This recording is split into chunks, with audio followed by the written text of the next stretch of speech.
Hello everybody, let's try to do this infill, reshape, rebalance and redesign. The redesign will come in part 2 and this one is the other wall.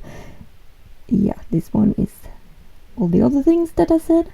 So I start with clipping off all of the beads and stones and so on with this nipper. Do not use a nipper that you use to your cuticles because that will ruin it. And then I go in with a black abrasive black abrasive drill bit, and I actually use 25,000 rotations here because I have a lot of gel on this nail, and when I get down to the color was encapsulated, so when I get down to the color it had a lot of silver in it.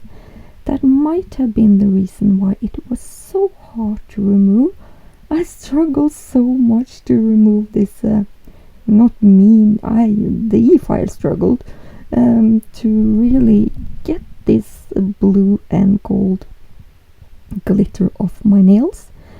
And what I'm left with when I have removed everything is almost kind of just it's like just the tip of the nail, or just a tip, so I can rebalance everything and reshape everything again.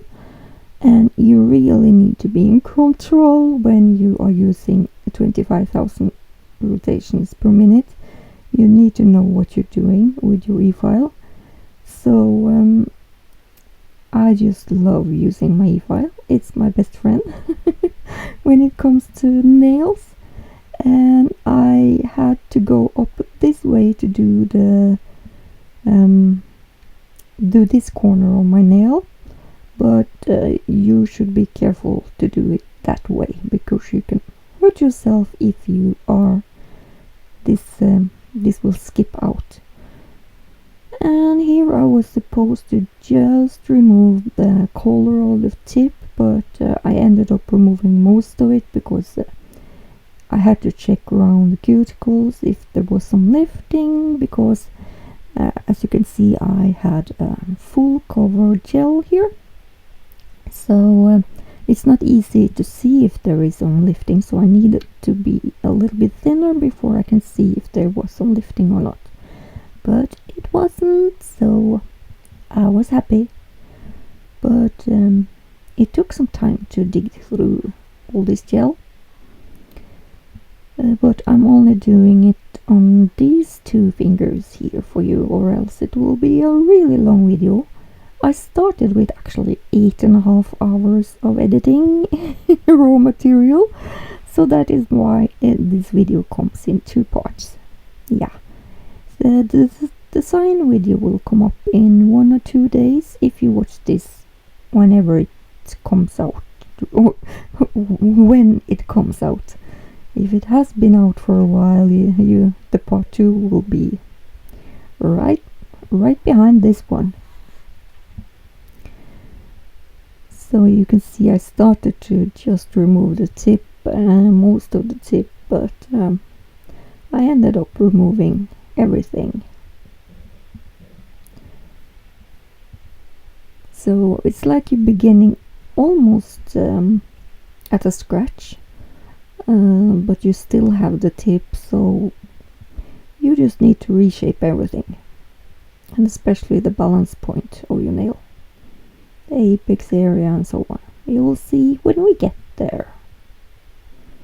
And it was horrible to get, I really did need to take away the blue colors in the corner of my nails, or where the transition from my natural nail to the enhancements or the tip of the nail. But I ended up fiddling a lot I just do not like to see colors that is not supposed to be there.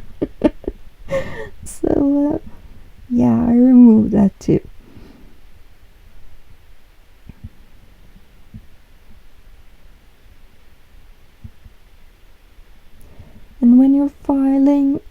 sure to use long strokes so you do not make bumps and lumps and humps, and yeah, that can also happen if you have a too low speed and you do use a lot of pressure. Then you can get lumps and bumps. But if you speed up your efile and just let your efile work for you, do not press anything, and it will just run smoothly over the nail. You need to be in control of your handpiece, of course, but when you learn to do that, it is just lovely to work with. So here you can see I made the pincher, or I put the plastic pincher under the tip of my nails, because it makes it so easier to remove down in the side of my nail grooves. And all these nails turn to go downwards when they are growing out. So the first I do is to straighten out the lines from the side wall and straight out. And this is definitely the last infill that I will do on these nails, because I will end up with almost no C-curve at the tip, and it doesn't look good with my natural nails growing out like that. Actually, when it comes to a certain point, it limits the shapes that I want to do. So the next time I will cut them off and start again.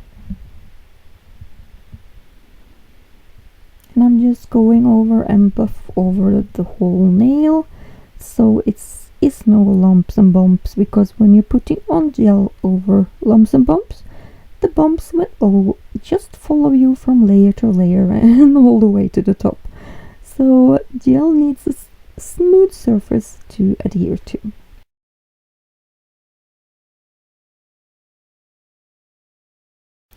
And I'm just scraping and pushing back the cuticle a little bit, and just scraping off some, mostly dust actually. And then I will go in with my is it carbide bit? I'm not sure. No. I am just not sure right now.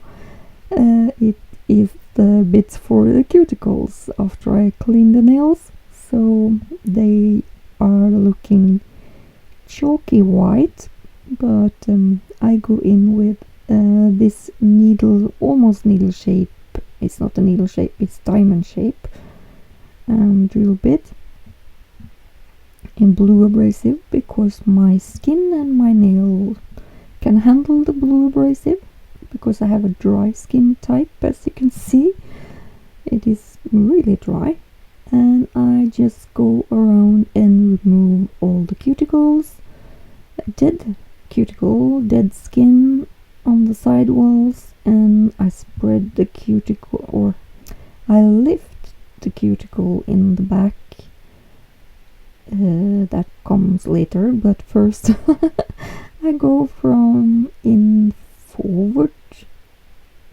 I think at least I put it in one direction first and go from the middle and work my way from the right to the left. Yeah. And then when I get to the pinky, I turn it around and go from the left to the right. So I have switched the knob on my efile. And then I do also go around and push back the cuticle in the back and lift it kind of up.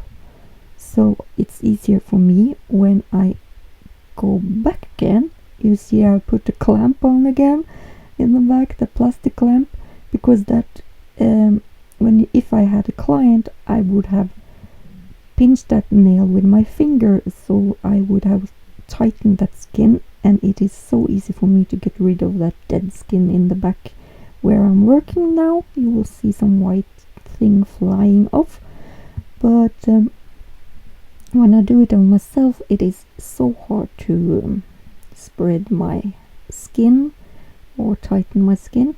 So that is why I actually remove all the blood circulations to my fingers and do it like that. But it helps a lot to do it in that way. It is so much easier to remove the dead skin. I'm not super thorough on these nails, but thorough enough to get a nice and clean nail plate and clean skin around the cuticle area. So you can see I also work on the skin to remove any potential hangnails.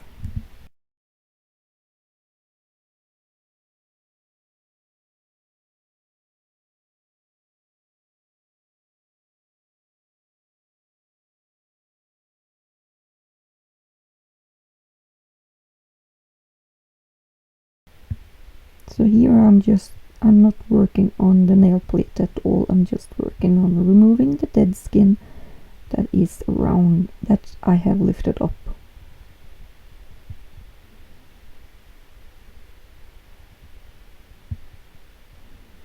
And just removing some gel left over here and there, and when I go around like that, I'll lift up that cuticle, and then I go around again, and then I remove the cuticle. But the efile is still in the same rotation. So now it's over to the dehydrator and the primer. I'm using Brillbird's products here. I'm using also the Milky Builder gel. It almost has no color. It's a light pink corally color. So this builder gel is also really thin. It is almost almost on the thin side. So I need to work quickly here, and I could not put on the slip layer, because if I had put on the slip layer, I usually work quite slow. So when I had this all over the slip layer, it would have gone over the edge and into my nail grooves.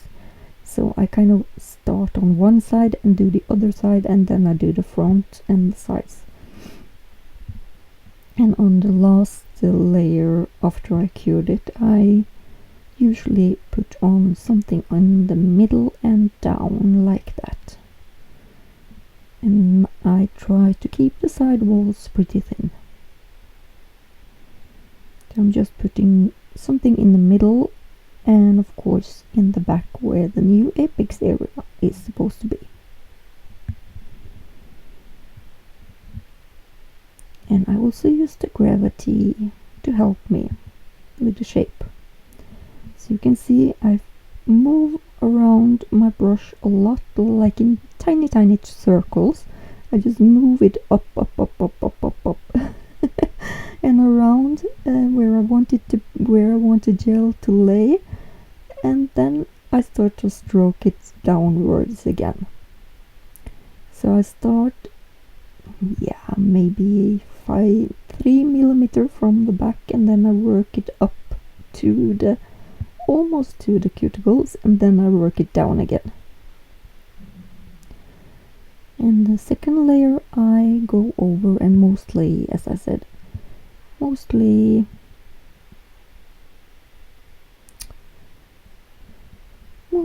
keeping my eye on the middle part, but here I didn't do that because I think this was the finger that I did 3 layers on. So I did exactly the same thing as the first layer. I did the one side first, the other side after, and you could see me actually struggle a bit to hold it away from the side walls because I put a little bit too much on. But I got it. I saved it.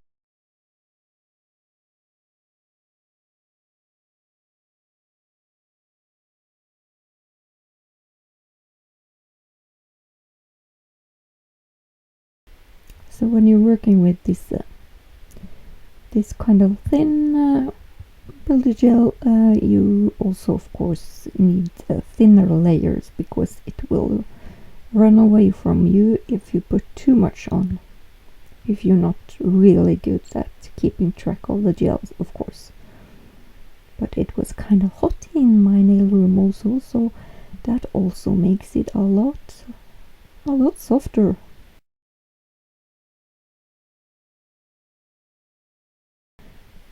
So as I said, I made this into a part 1 and part 2 because I wanted you to show you a little bit more of everything, every step I do. So I do not just show you a little bit here and there. I'm not sure what you want actually. I have started to make longer videos now, but tell me if you want a shorter one where I just show you one finger, and yeah. It's just that the design also takes time, so it always I always end up with long videos for some reason.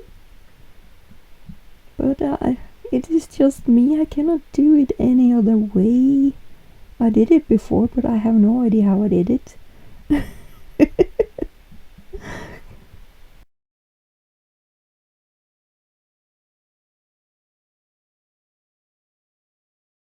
So try to not get it into the cuticle area.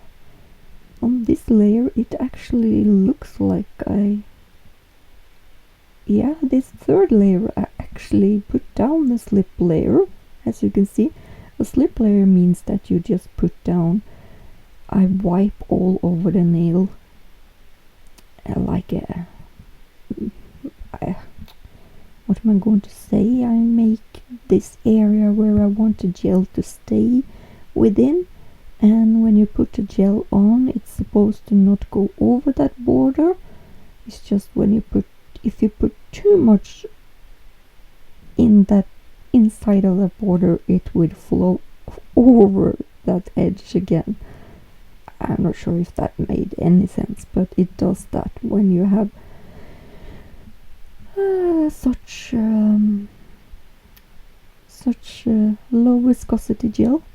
So this is after I took some wipe off solution, and this is how they look after or before filing. So I actually have a little filing routine for you. Finally, I know that a lot of you have asked for it, and look at my natural nail. My thumb is so crooked, and I started with a new Macart file, and you should not point that file up, you should have it straight out. But I started with, and of course hold your fingers to support that new nail and file straight out, so you get straight side walls and out.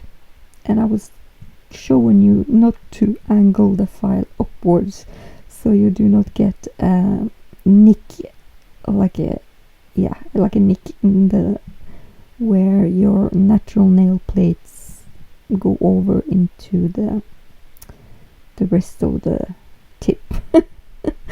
But you will see I make the same mistake, and I also quickly changed into a dollar file here, because I filed into my skin.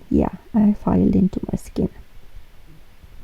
So over to some dollar files, and as you can see I work really a lot on one side here, and that is because I put the form on quite crooked on that nail, so it is a lot more to work on that side. So when you work on a nail, check under it, and you can see that the side walls, you can see how thin they are or thick they are, and then you can measure how much do I have to work on. So here I do not have a lot to work on, but I can work a little bit. And on this particular coffin shape, you make straight line from the side wall and out to the tip, and you make them straight and angled a little bit in, and you should do one side at a time and the other side at a time. You can see I made a nick there. And then of course always check your nail and see if it is straight, so you do not overfile one side before you do not have anything to work on the other side. But here I go over and work from the other side. If I had a client, I would have filed from one side and then from the other side, but I just twisted my nails and went around, if that makes sense. So I know how these nails looks underneath. I know how this edge underneath, how thick it is. So I know exactly how much I can work on. And I know that I could do the same on one side that I do on the other side. You can see it's not thinner. I have not taken anything from the thickness underneath. And it's about the credit card thickness, the side walls, between a business card to a credit card thickness. So they are quite thin on the side walls. And of course around the cuticle area. The cuticle area should blend with your natural nail plate. In the back you see that I work on the tips and on the sides, and I will leave the apex area all the way into the end. And you can see how crooked that nail was, so I had to correct one side there. So you have to check all your sides and from all angles to see if there is something to correct. And now I worked on, you can see this where I put the form on crooked. I had a thicker side underneath and then on the other side. But if you have that, you also have to check from the top of your nail. So you need to check if the nail is straight. Then you cannot rely on these lines underneath. You see here, I need to fix my line that I had overfiled. I need to fix that afterward. But you can see I have a nice apex, and then I need to work on the top. And on this coffin shape, they are going to be quite flat from where my natural nail bed stops to the tip of the nail. That is supposed to be quite flat when I put a file on top of it. And then you will see me end up with almost like a square nail, tapered on the side, a little bit tapered in, but almost a little bit square on the tip. You will see it soon. And then you just end up with rounding the corner. Look here, you can see that square shaped, flat on the top, and on the sides is kind of almost straight but tilted inwards. And then it's time to smooth out the corners. That is not really nice to have sharp corners on a nail. So then I just go over and smooth those corners into the top and the side walls. And always make sure that your nail is straight, of course. And I do the other side. And then I think I measured this nail soon. Look here, look at the left side. There's a little bump there that I need to correct. I need that to be straight and neat, and the nails should look thin and nice. And then I have a perfect nail. I just haven't finished the apex area yet, so that is always the one that I leave for last, because then I can see all over the nails where if it's in the right place or if I need to push it forward. Here I am going to push it a little bit forward, and I will also file it a little bit more down in the back so it will blend perfectly into my natural nail. So I do not I almost never file a lot on top of that apex, because that is kind of the measure area. I never build a nail that has a huge apex, because it's not necessary to build that high nail. So that is kind of, yeah, where I measure it from. So now the nail is finished. You can see that the nail is not fat, it is just a C-curve, and that C-curve together with the apex make this nail strong. It is thin, it has super thin sides, super thin around the cuticles. It just have a good apex area, and I'm going to do the same to the other finger, and here they all are. As you can see, they are quite see-through since I have filed down a lot of the gel, so they doesn't look good, but you can see that the shape is there. I just needed a sign, and the sign is coming later. So I hope you enjoyed this video, and finally you get a little bit insight in my coffin shaped nails, how I file them and balance them and so on. And if you like this video, please give it a huge thumb up. If you haven't subscribed to my channel, please do so, and hit that notification bell so you get updates whenever I get a new video out. And of course follow my other social medias also, and other links will be in the description box below. And thank you for watching me. I love you all. Bye bye for now. Bye bye. See you soon in part 2.